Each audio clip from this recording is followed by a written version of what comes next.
Selamat malam Bapak Ibu sekalian. Senang sekali ya kita bisa ketemu lagi di 1 jam bersama LTI. Malam hari ini kita akan membahas satu materi yang jarang kita bahas atau pernah kita bahas lah sekali-sekali mengenai digitalisasi atau digital marketing. Tapi malam hari ini kita mau membahasnya kembali. Kenapa? Karena waktu di Samarinda saya ketemu hidden gem, yaitu pasangan Pak Ari dan Bu Ika ya. Mereka berdua ini adalah project director Bingo. Bingo itu adalah suatu perusahaan yang bergerak di bidang digital marketing. Nah, apa itu digital marketing dan bagaimana pengaruh digital marketing terhadap perkembangan atau promosi sebuah perusahaan atau organisasi nanti akan dikupas tuntas oleh Pak Ari dan Bu Ika. Syukur-syukur mereka akan memberikan kiat-kiat atau trik-trik bagaimana kita melakukan digital marketing. Kadang-kadang kita gaptek, Bu, tapi pengen juga eksis. Ya baik, saya persilahkan Pak Ari dan Bu Ika. Oke, terima kasih sudah hadir. Kenalin saya Ika. Bersama saya ada suami saya dan juga partner saya dalam bekerja, Ari. Kita berdua mengelola satu agensi, kita sebutnya Bingo Brand Agency. Dan hari ini kita mau sharing tentang influence marketing. Kita santai-santai aja ya. Jadi Bingo Brand Agency ini adalah agensi yang bergerak di marketing dan digital marketing. Sebenarnya kita udah mulai dari tahun 2018, kita udah ada ups and downs, dan kita mungkin secara official berdiri sebagai perusahaan di tahun 2022. Cukup baru ya, jadi kita juga masih sambil belajar. Semoga sharing saya hari ini dan Ari bisa ngebantu dan memberikan insight untuk Bapak Ibu semua di sini yang mungkin ingin bergerak dalam bidang marketing atau mungkin untuk ngebantu usahanya atau mungkin mau menjadi influencernya. Jadi sebelum saya mulai, mungkin pembahasan hari ini akan lebih fokus ke digital marketing secara offline yang biasa dilakukan. Nah, ngomong-ngomong soal digital marketing, kira-kira apa satu hal atau satu kata yang Bapak Ibu biasanya langsung kepikiran saat orang ngomongin digital marketing? Boleh diketik di chat box ya. Oke, dari Bu Susan ada jawab Instagram, sosial media, promosi via IG, Facebook, free and no border. Ya ini yang jawab semua Bu Susan nih, kecuali Pak William ya. Nanti berarti Bu Susan yang paling bagus nilainya. Ada Pak Susilo, udah cukup jawabannya. Terima kasih Pak Susilo, Pak William, dan Ibu Susan sudah menjawab. Jadi ketika kita ngomongin digital marketing, kita pasti akan terfokus pada sosial media, promosi lewat IG, lewat Facebook, dan mostly free. Betul sekali Pak Susilo. Kebanyakan juga tidak ada batasannya ya, kita bebas bereksplorasi. Nah, ketika kita mau mengembangkan digital marketing kita ini, promosi kita yang kita lakukan lewat IG dan Facebook, sekarang ini sedang terkenal kita melakukan kegiatan namanya endorse. Kira-kira ada yang tahu nggak apa itu endorse? Boleh unmute, boleh di chat juga. Oke, endorsement adalah suatu bentuk dukungan atau rekomendasi dari seseorang atau pihak tertentu terhadap produk, jasa, atau orang lain. To say that you think positive things about a product or a service, bayar jasa influencer, atau call untuk review atau promosiin produk kita. Oke. Approval. Kita bisa bilang semua jawabannya ini benar ya. Iya. Jadi semua dapat poin ya. hadiahnya apa? Nanti kita temenin makan kalau ke Samarinda. Oke, nanti Ari akan memberikan rekomendasi makanan dan dibayar sama Ari ya. Iya. Oke, karena sudah ada jawaban yang cukup mendekati untuk materi kita hari ini. Terima kasih Ibu Iren. Kadang-kadang kita ngomongin endorse itu kita terpatok sebenarnya pada hal influencer, KOL, atau selebgram. Nah, padahal sebenarnya kalau kita ngomongin endorse, intinya adalah approval, bentuk dukungan atau rekomendasi. Dan ini bisa datang dari siapa aja. Tidak harus fokus kepada satu image atau satu persona tertentu. Nah, hari ini kita mau bahas tentang influence marketing. Nah, sekarang sebelum kita masuk ke influence marketing itu, di balik kata-kata influence, sebenarnya ada satu kata yang membuat kita terinfluence pada orang, yaitu trust. Jadi saat kita sudah terinfluence oleh orang lain, berarti kita percaya kepada orang tersebut atau percaya kepada produk tersebut. Nah, sebelum kita memperoleh trust itu, ada faktor-faktor tertentu yang membuat kita percaya kepada suatu produk ataupun kepada suatu brand. atau orang. Nah, yang pertama credibility, kemudian ada reliability, kemudian ada intimacy, dan akhirnya itu berarah ke self orientation. Nah, itu gimana nih Hari? Jadi biasanya kan kalau kita ngelihat informasi dari Instagram, kita ngelihat nih siapa yang lagi nge-review gitu kan. Ini dia sering nge-review otomotif, tahu-tahu dia nge-review makanan, berarti kan dia nggak kredibel nih secara orang gitu kan sebenarnya. Akhirnya dia selalu ngedeliver informasi tentang otomotif segala macam, tahu-tahu ke makanan tuh sebenarnya agak aneh gitu kan. Kita percaya sama dia emang kalau dia misalnya nge-review oli, nge-review suku cadang dan lain-lain, tapi kalau makanan kayaknya enggak deh gitu. Nah, ini kan tadi setiap poin yang saya sebutkan selalu saya kembalikan ke self orientation. Kayaknya kalau aku mau cari rekomendasi tentang makanan, itu nggak mesti ke orang ini deh, gitu. Karena dia nggak kredibel, dia nggak reliable, dia nggak intimacy gitu. Jadi sebelum kita memutuskan nih untuk mau endorse orang, mau endorse KOL, paid media dan lain-lain, kita harus tahu dulu nih orangnya kredibel apa enggak. Dia cukup reliable nggak untuk ngomongin produk yang mau aku pasarkan gitu. Jangan sampai kita ngendorse orang yang punya audiens yang salah. Jangan sampai kita mau ngendorse nih tentang sekolah. Kita tahu si influencer A ini punya followers 1 juta, 1 million. Tapi dia sebenarnya influencer tentang produk perkakas rumah tangga. Itu kan sebenarnya nggak masuk. Jadi sebelum kita mau memilih orang siapa yang mau kita endorse, kita harus melalui perhitungan ini dulu. Kira-kira orang ini bakal trust nggak sama influencer yang kita pilih? Jadi dalam prosesnya untuk melakukan influence marketing itu, yang pertama harus kita pahami adalah ada hal-hal yang membuat orang pada akhirnya trust. Yang pertama tadi kata Ari sudah disampaikan, apakah mereka kredibel, apakah mereka reliable, apakah mereka membuat kita safe dengan perkataannya mereka, membuat kita relevan dengan mereka, dan akhirnya tiga hal ini yang menentukan target market kita siapa sih. Kalau kita ngomongin influence marketing, sebenarnya tidak harus dilakukan endorse secara terus-menerus. Sebelum kita melakukan endorsement, yang pertama kali harus kita lakukan adalah melakukan influence marketing dari sisi kita dulu, yang kita sebut owned media. Nah, yang pertama kita bisa bilang company website kita. Kalau zaman sekarang mungkin lebih relevan kita bilang Instagram ataupun TikTok dan Facebook. Kemudian ada email marketing, kemudian ada blog articles, ada search engine results. Kalau misalnya kita di Google nyari brand kita atau kata-kata yang relevan itu muncul. Nah, kemudian brand events, events yang kita hadirkan sendiri oleh brand kita sendiri. Sebelum kita melakukan influence marketing, kita harus memastikan tahapan pertama konten atau produksi atau hal-hal yang kita punya itu bisa menginfluence orang. Paling enggak dari konten kita sendiri dulu. Nah, saat konten yang kita siapkan udah cukup, kita akan melakukan yang namanya tadi paid influence atau endorsement. Itu bisa dari digital ads, bisa sponsor konten dengan influencer, kemudian juga bisa dengan media partnership. Ketika kita sudah melakukan dua effort ini, harapannya kita akan mendapatkan hasilnya yaitu earned media atau hasil organik yang dilakukan oleh orang lain tanpa dibayar nih. Mungkin bisa dibaca content that others create about you tanpa bayaran.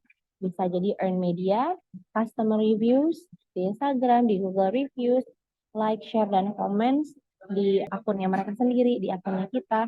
Dan harapannya usaha yang kita lakukan untuk influence orang ini akan menghasilkan referensi dari mulut ke mulut yang akhirnya membuat bisnis kita akan long lasting.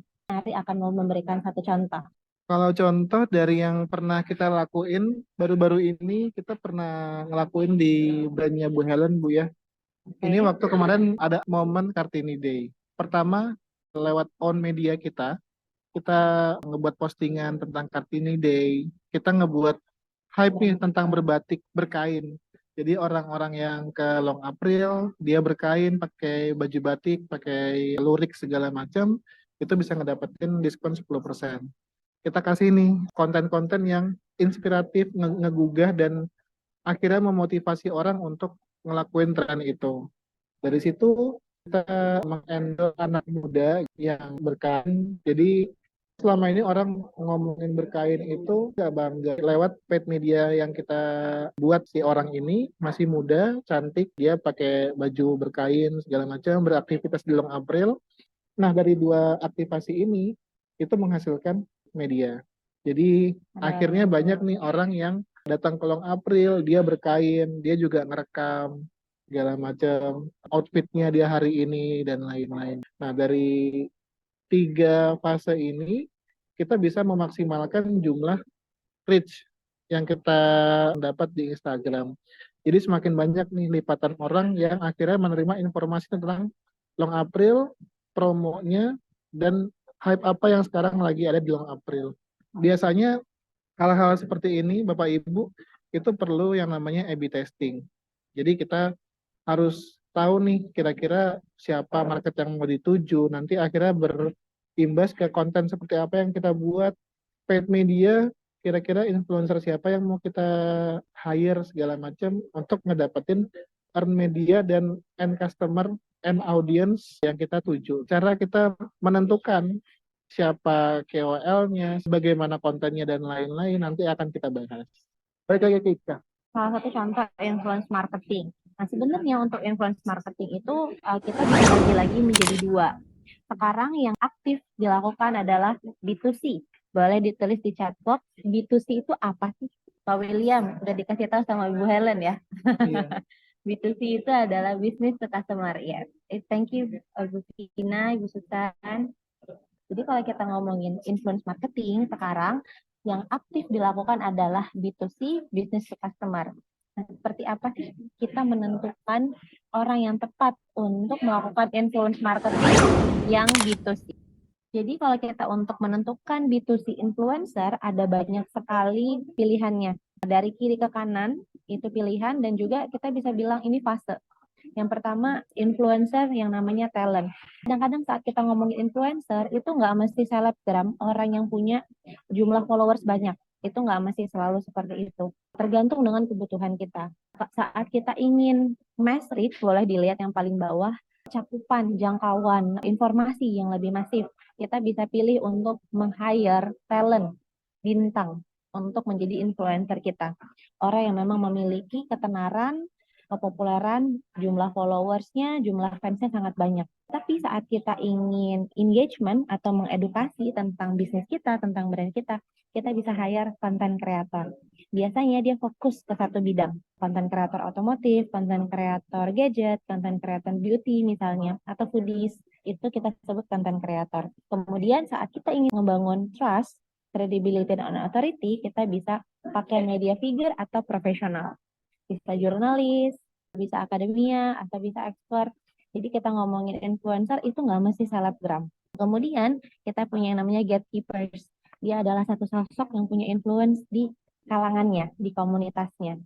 Mungkin ada momi-momi sosialita, ada satu nih yang influence-nya besar di kelompoknya. Mungkin ada kelompok lari yang punya influence besar. Kalau misalnya Bapak Ibu perhatikan, biasanya satu komunitas itu mesti pakai barang yang sama. Saya tuh pernah ikut olahraga strong, jadi ada entah dari mana trennya muncul, semua pakai jaket Nike. Kemudian sepatunya harus Adidas yang Ultra Boost kalau mau ikut olahraga strong supaya diterima nih sama komunitasnya. Akhirnya kita effort terakhir adalah ke loyal fans kita, loyal customer kita, ke consumer, ini untuk ngebangun authenticity. Nah, jadi ini sebenarnya adalah pilihan tapi juga fase. Saat bisnis kita baru launching, brand kita baru mulai, kita pasti pengen jangkauan yang lebih luas. Kita pasti akan hire talent. Kemudian kita mencoba ngebangun engagement lewat content creator yang fokus di bidangnya. Kemudian akan kita bangun lagi trust-nya ini lewat media figure, lewat orang-orang yang profesional di bidangnya. Mungkin reviewer makanan yang memang sudah legitimate. Kan ada nih tipe-tipe foodies yang nge-review semuanya, tapi ada juga nih tipe-tipe foodies yang reviewnya paling jujur. Kalau kita ngomongin F&B. Kemudian akhirnya kita akan meraih loyal customer kita, target market kita lewat komunitas dan juga super fans. Setelah ini mungkin Ari akan kasih contoh. Fasenya ini seperti apa sih kalau kita lihat di contoh nyata. Jadi kalau contoh nyata, ini Bapak Ibu ya, biasanya kita nih sebagai pemilik brand, sebagai pebisnis segala macam, kita suka naif. Kita kira, oh ngendorse si orang ini atau si media ini harganya mahal nih, dia punya followers banyak, jutaan. Harusnya habis aku endorse, langsung banyak yang datang ke tempatku. Kalau yang sering saya dapatin, banyak dari mereka yang akhirnya nyesal atau protes. Ini kenapa nih? Kok aku sudah endorse kamu jutaan, kok yang datang ke tempatku sedikit, kok view-nya sedikit. Sebenarnya kita sebagai pebisnis harusnya tidak boleh ngelakuin itu. Kita harus tahu informasi yang kita sampaikan harus berlayer. Karena ada tendensi nih kalau kita cuman endorse orang yang punya followers gede, audiensnya ngerasa, oh ini pasti jualan, aku pasti disuruh beli ini. Akhirnya dia antipati. Kalau misalnya Samsung nih HP baru, dia mau launching HP S25. Nah, dia ngincer talent yang menggambarkan keeleganan si HP-nya ini, hidup jet set dan lain-lain. Dia nge-hire lah si Raffi Ahmad. Dari Raffi Ahmad yang dia perlukan adalah persebaran informasi sebanyak-banyaknya ke orang-orang warga Indonesia. Kalau Samsung lagi ngeluarin nih HP S25, tapi nggak serta-merta orang langsung ngebeli HP ini. Yang bisa didapat dari Raffi Ahmad adalah akhirnya informasi ini tersebar nih tentang si HP ini. Biasanya kita ngelakuin berbagai layer influence. Jadi dari Raffi Ahmad tadi misalnya, kita hire lagi nih kreator. Misalnya David Gadgetin, si David akhirnya dia nge-review dan lain-lain. Ini HP-nya S25, bagus nih layarnya AMOLED, kameranya sudah kayak gini dan lain-lain. Setelah dipakai sebulan, oke nih performanya, ngalahin iPhone malah. Itu layer yang kedua yang mau kita raih. Apakah cukup layar kedua aja? Untuk orang purchase HP harga 20 jutaan biasanya nggak cukup. Orang butuh diyakini lebih lah. Akhirnya kita nge-hire lah media figure. Ini misalnya ada majalah-majalah ponsel. Kan biasanya orang tuh dia sebelum melakukan keputusan yang gede, dia nyari informasi sebanyak-banyak ini. Dia beli majalah, dia lihat reviewnya, dia lihat si David dan lain-lain. Oh ternyata dari situ dia sudah mulai mau beli HP ini deh gitu. Tapi kan kalau orang di fase itu bisa aja dia langsung mending iPhone deh, mending ini deh segala macam. Itu masih bisa digoyangin. Terus akhirnya bisa kita hire gatekeeper atau ke profesional dulu. Bisa ke gatekeeper dulu, kita nge-hire buzzer. Jadi kita nyari lah kelompok-kelompok orang yang dia punya profiling bukan selebgram, bukan orang terkenal dan lain-lain, tapi dia cukup influencing di kelompoknya dia. Misal kita nge-hire di Twitter supaya dia ngomongin tentang, iya ya, aku pakai HP ini nggak di endorse, nggak apa segala macam, oke nih si HP-nya bisa tahan air segala macam gitu. Jadi ini review-review organik yang berusaha kita munculkan lah. Terkesan tidak dibayar, terkesan review jujur, tapi ternyata ya kita bayar, namanya buzzing kan. Kita mau buzzer gitu. Jadi akhirnya layer-layer inilah yang menciptakan hype gitu. Jadi orang, oh S25 lagi hype, emang kualitasnya bagus, dipakai juga sama orang-orang di sekitaranku nih gitu. Akhirnya orang maulah beli itu. Nah dari orang yang beli itu dia akhirnya muncul lagi nih si yang walaupun kita nggak sewa dia sebagai buzzer, dia akhirnya mau review-review sendiri kan dia pengen juga dilihat semua orang untuk ngebagiin pengalamannya pakai HP ini dan lain-lain. Jadi kurang lebih kayak gitu, kita mau menyebarkan informasi itu harus berlayer. Jadi nggak bisa memaksakan satu layer nge-hire seleb langsung nge-booming. Jadi kita harus mengatur pola pikirnya orang. Kira-kira begitu Ika. Itu kan contoh untuk skala nasional. Ada beberapa dari kita yang tinggal di kota kecil, mungkin jangkauannya nggak bisa sebanyak itu. Salah satu contoh yang biasa kita lakukan karena klien kita kebanyakan di F&B, biasanya kita akan mulai fasenya di kreator. Karena di sini untuk talent, kita juga masih belum bisa menemukan yang mass reach, yang pasti semua lapisan akan jangkau. Jadi biasa kita akan mulai di fase kreator, misalnya contohnya foodies. Karena dia fokus ke satu bidang yaitu makanan. Nah, saat foodies ini sudah kita bayar, udah paid media, kita biasanya lompat ke gatekeepers, ke communities. Saat satu orang yang punya influence di kelompoknya. Dan akhirnya kita berharap dari dua fase yang kita lakukan ini akan terjadi referensi atau testimoni organik dari customer-customer kita yang melakukan purchase berulang. Jadi ini fase untuk B2C influencer. Tadi udah ada yang jawab B2B, business to business. Ini adalah hal baru yang kita juga sebagai agensi temukan. Saat ini kebanyakan perusahaan berfokus kepada B2C influence marketing, tapi kita melihat trennya kemungkinan besar akan berpindah ke B2B, business to business marketing. Nah, kira-kira seperti apa sih B2B marketing itu? Saat kita ngomongin B2B, berarti kan business to business kita berharap brand atau bisnis yang kita punya bisa menjalin hubungan dengan bisnis atau brand lain. Biasanya di sini kita butuh satu orang yang influensial, yang cukup berpengaruh untuk menggerakkan komunitasnya atau karyawannya dia atau rekan kerjanya dia untuk melakukan purchase atau melakukan kerjasama lebih lanjut dengan bisnis kita. Contoh satu orang yang punya influence sangat besar, Elon Musk, CEO dari Tesla, dia pernah iseng nge-tweet, harga saham Tesla ini terlalu tinggi ya, tiba-tiba sahamnya dia langsung anjlok. Nah, ini salah satu orang yang punya power, punya influence, apa yang dia katakan tentang perusahaannya dia, tentang dirinya, atau tentang bisnis orang lain, itu bisa sebegitu besarnya pengaruhnya. Di sini sebenarnya kita ngelihat arahnya, pemilik bisnis atau pemilik brand sudah mulai harus nih ngebangun personal branding untuk bisnis-bisnis mereka, untuk diri mereka sendiri, karena nanti arahnya orang sudah jenuh terhadap influence marketing yang dilakukan oleh talent ataupun content creator. Karena balik ke poin awal, tidak ada trust yang terjalin.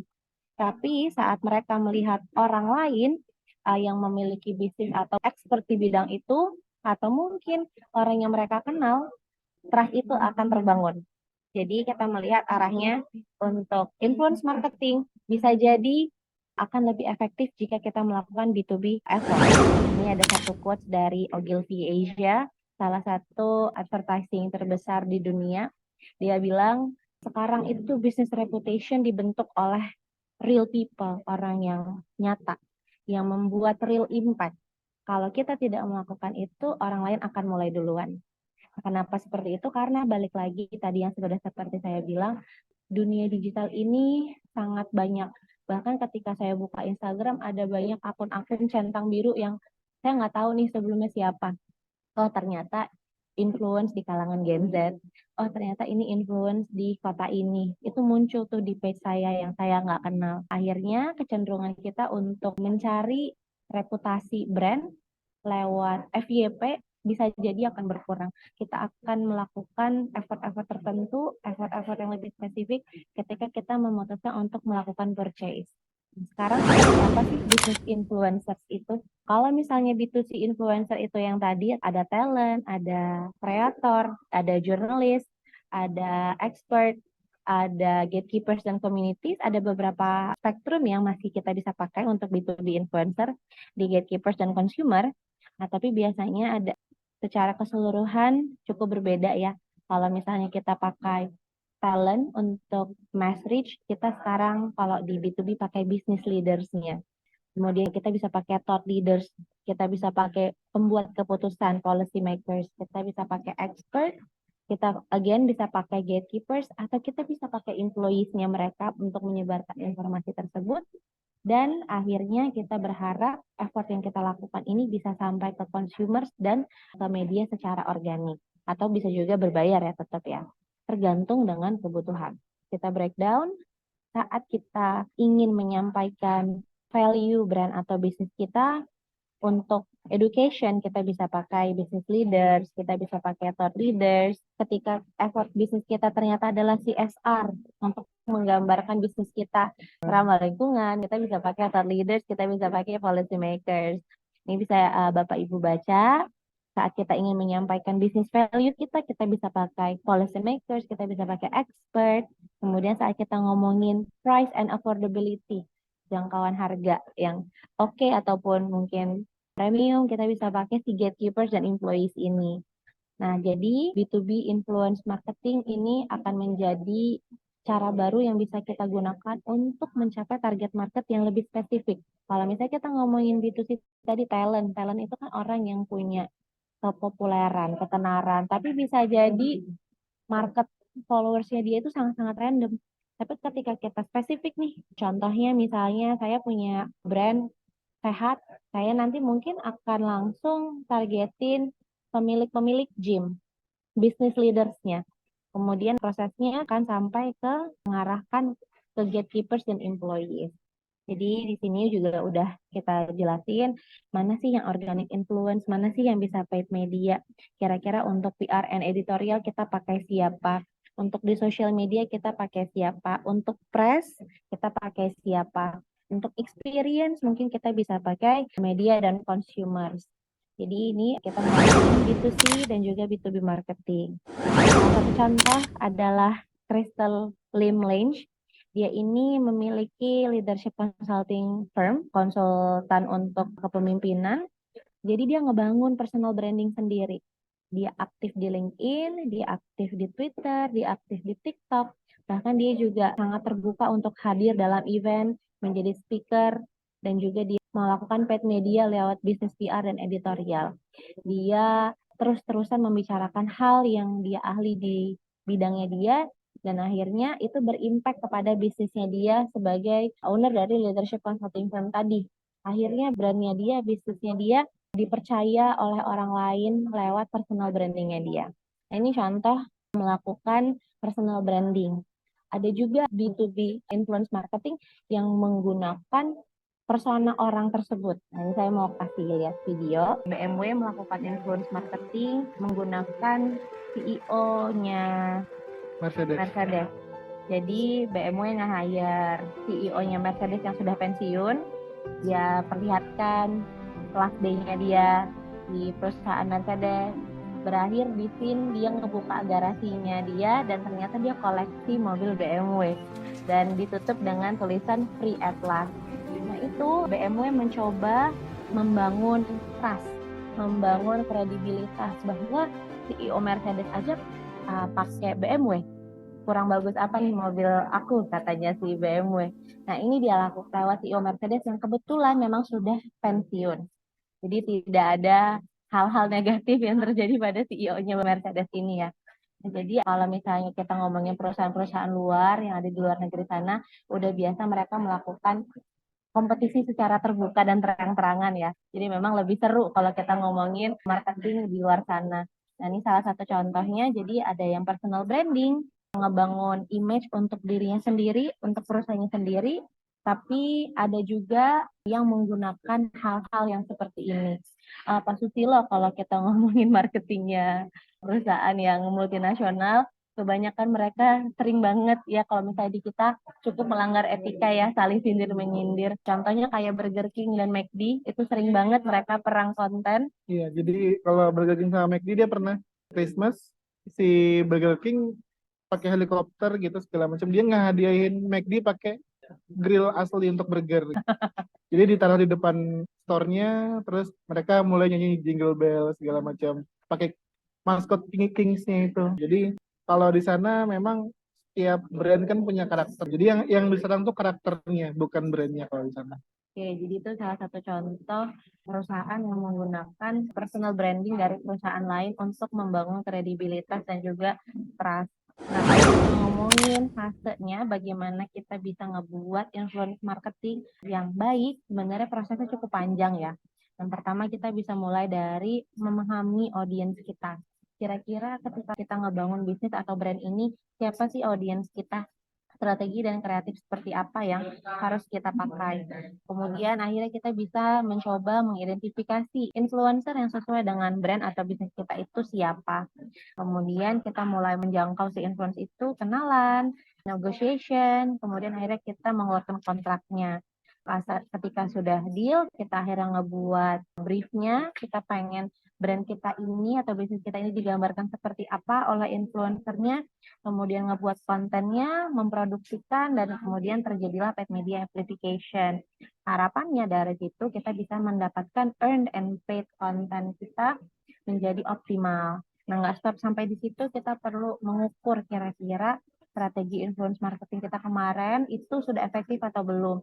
Seperti yang sudah dibahas oleh Ari, dalam dunia digital marketing itu nggak bisa kita bilang satu cara itu mutlak atau influence ini mutlak. Kita perlu tetap A/B testing. Bisa jadi influencer yang kita kira cocok untuk brand kita, ternyata ada layer tertentu di dalam followersnya yang mungkin nggak sesuai nih sama brand kita. Atau memang saat itu ternyata kredibilitas dan reliability-nya udah turun tanpa kita sadari misalnya. Atau memang timingnya saat dia posting jelek aja misalnya. Karena ya itu tadi, kalau kita ngomongin digital marketing, Instagram dan TikTok itu mereka suka mengubah algoritmanya mereka tanpa kita sadar. Sebenarnya itu seru dan susahnya digital marketing ya. Kalau kita ngomongin marketing biasa kan sebenarnya cukup simple tapi juga efektif. Pasang umbul-umbul, taruh banner, tampil di koran, di radio, dan yang lain-lain.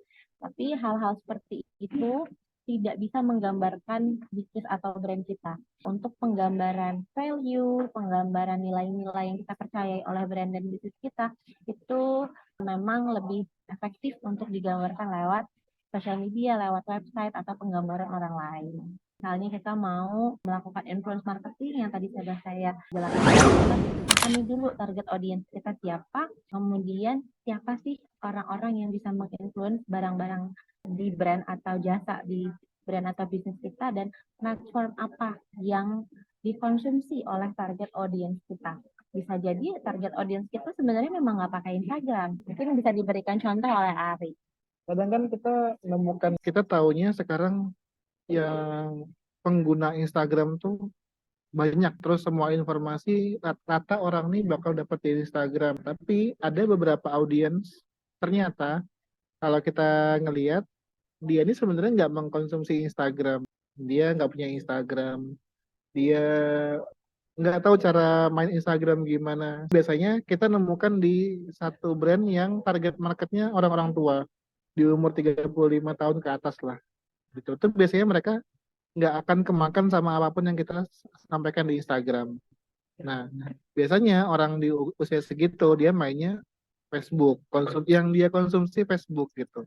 Oh oke, kita bakal pelajarin dulu nih si target audience ini. Kita nemukan hal unik. Biasanya dia nonton Facebook. Nah ini biasanya kita bakal saya tahu nih di Facebook tipe-tipe orang kayak gini. Apa sih yang bisa mereka cari? Pendapat siapa yang mereka dengar? Kira-kira kalau aku mau sampai di visualnya dia, di tontonannya dia, itu caranya kayak apa? Aku harus nge-hire siapa? Influencer di Facebook kah? Atau media-media? Kalau orang tua kan biasanya suka ngebaca Tribun Kaltim kah, Jawa Pos. Biasanya kita pengen tahu tuh, kita kira-kira masuk di mana. Jangan sampai ternyata orang ini konsumsi koran digital Jawa Pos, tapi kita taruh dia di Facebook dengan influencer-influencer yang muda yang nggak pernah dilihat sama orang ini, walaupun dia punya followers yang banyak. Jadi kita harus mengenali siapa audiens kita, media apa yang dia konsumsi, terus mereka terinfluence sama siapa. Jadi penting untuk tahu juga kira-kira di platform apa sih biasanya mereka mengkonsumsi konten-konten yang sesuai dengan brand atau bisnis yang kita kelola. Biasanya kita melakukan 4R ini untuk fondasi kriteria pemilihan influencer. Yang pertama, reach. Seberapa besar sih jangkauannya mereka. Kemudian resonance. Kira-kira dia bisa nggak ya encourage atau nge-push untuk engagement di target marketnya atau followersnya dia. Seberapa otentik konten-konten yang dia buat. Kemudian dia relevan nggak ya konten-konten sebelumnya dengan brand yang kita buat. Jangan sampai misalnya brand kita tentang organic food atau brand kita tentang healthy lifestyle, tapi konten-kontennya sebelumnya dia suka makan junk food. Jadi perlu untuk cari orang yang bisa ngedrive trust itu. Jadi jangan sampai kita blunder di bagian relevan. Terus kira-kira ada nggak ya resiko kita bekerja sama dengan dia? Jangan sampai yang kayak tadi ada kontroversi yang sebelumnya dia sampaikan. Contohnya kayak isu Palestina ini kan sedang panas-panasnya nih. Ternyata dia mendukung brand berafiliasi. Padahal brand kita itu adalah orang-orang yang mendukung Palestina. Ada kan kelompok-kelompok masyarakat yang seperti itu. Nah, jadi untuk menentukan influencernya sendiri, kalau kita mau hasilnya baik, mau itu B2C ataupun B2B, kita perlu memikirkan 4R. Bagaimana sih kita menjangkau atau memulai hubungan dengan si influencer ini? Karena beberapa dari mereka kan mungkin terkenal ya. Jadi kita harus personalization, kita harus cari nih mereka sukanya apa, kemudian kita tahu dulu nih bagaimana si influencer ini bisa mengolah konten yang terasa personal untuk target audiens kita. Nah, kemudian judul yang menarik, bagaimana konten mereka juga bisa memunculkan percakapan antar target market kita, itu biasanya bisa kita lihat dari jumlah share. Kontennya itu di share-nya seberapa banyak sih kalau di Instagram sama di TikTok. Kemudian pastikan kontennya juga nggak terlalu lama. Kalau misalnya influence marketing kita memang untuk sales, jangan lupa untuk menentukan call to action-nya apa. Apakah di akhir nanti ada diskon, apakah di akhir nanti ada promo-promo tertentu, ataukah harus follow untuk meningkatkan jumlah followers.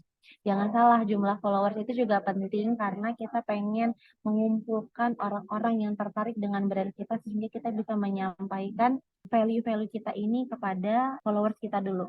Makanya tadi penting untuk membuat konten kita sendiri karena kita ingin menyampaikan value kita kepada super fans kita tadi, followers itu. Kita sebagai mungkin entah Bapak Ibu di sini ada yang marketer atau mungkin Bapak Ibu di sini ada yang mengelola langsung. Kita perlu nih menjaga hubungan kita dengan para influencer-influencer ini. Bagaimana kita memanage hubungan kita bersama mereka, bagaimana kita bisa membuat long term partnership sama mereka, dan bagaimana kita berusaha untuk terus engage sama mereka biar kita nggak kelihatan kita ada maunya aja. PR ya untuk menjadi digital marketer karena kita harus bersosialisasi secara terus-menerus. Kalau kita berdua biasanya ini kita mau ketemu sama influencer misalnya, kita pastiin kita ngeliat story-nya dulu sebelum-sebelumnya dia lagi interest apa, jadi begitu ketemu kayak abis liburan ya gimana kemarin, jadi kita terlihat selalu ngikutin update-nya mereka. Apalagi kalau kita berhubungan dengan influencer yang emang talent dan kreator ya, biasanya mereka ingin dikenal, ingin dipuji, atau ingin hidupnya itu selalu terupdate oleh orang lain. Ini salah satu kayak tugas-tugas yang tidak terlihat dari marketer. Sebagai pemilik bisnis kita paham banget kalau bisa kita menekan budget untuk influence marketing, pasti kita akan tekan. Tapi kita nggak bisa expect mereka untuk kerja buat kita secara gratis. Mungkin kita nggak punya budget nih untuk bayar, kita bisa tawarkan barter. Kira-kira kita bisa support apa?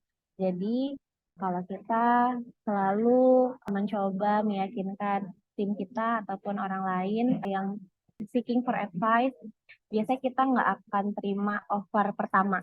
Apalagi kalau kita masih A/B testing.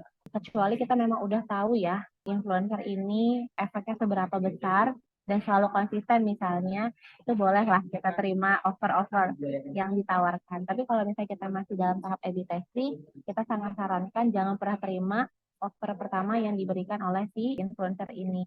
Bisa nggak dinego, diturunin lagi sedikit. Kalau misalnya ternyata nggak bisa dinego, mungkin ada other option, ada opsi lain, figur-figur lain yang bisa kita outreach. Atau yang seperti tadi kita bilang negosiasi, mungkin kita bisa compensate. Misalnya kita mau kerjasama dengan pengelola gym misalnya. Dia untuk tampil, untuk mempromosikan brand kita, dia maunya dibayar segini. Mungkin kita bisa kompensasi gimana kalau setiap Senin kita kasih tester gratis nih untuk gym members kamu. Jadi gym kamu namanya naik misalnya.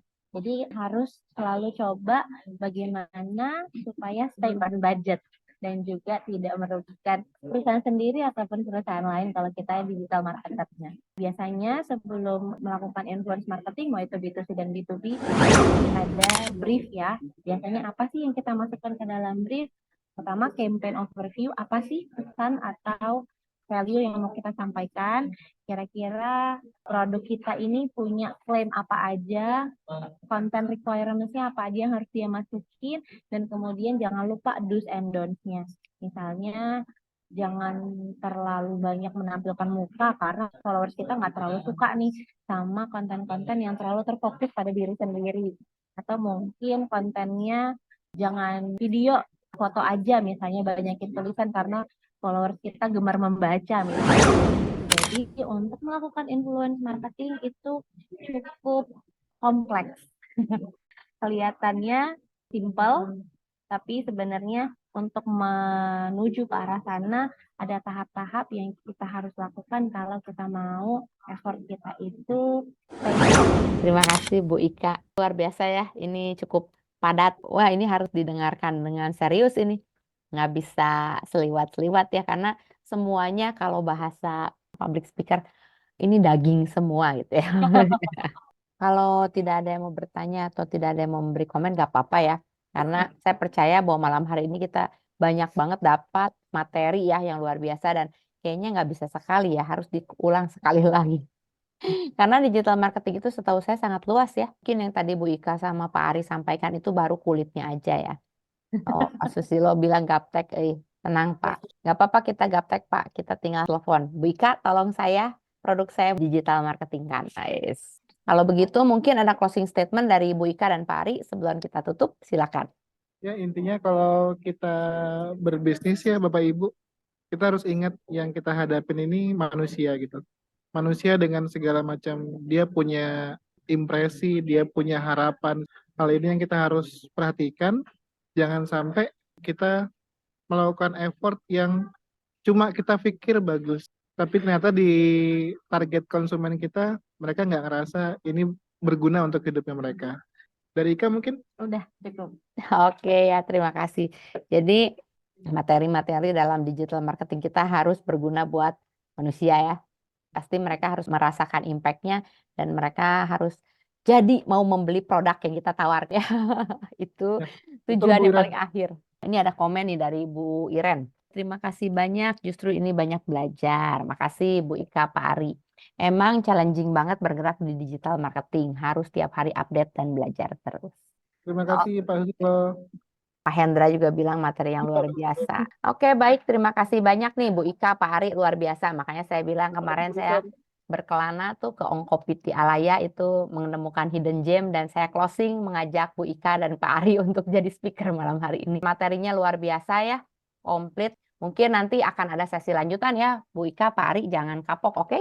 Kita mau mengenal lebih dalam lagi apa yang disebut dengan digital marketing, bagaimana caranya supaya kita bisa jadi orang-orang yang advance atau update. Baik Bapak Ibu sekalian, terima kasih Bapak Ibu sudah ikut belajar sama-sama di malam hari ini. Sip, saya mengucapkan selamat malam dan salam sejahtera selalu. Sampai kita ketemu lagi minggu depan.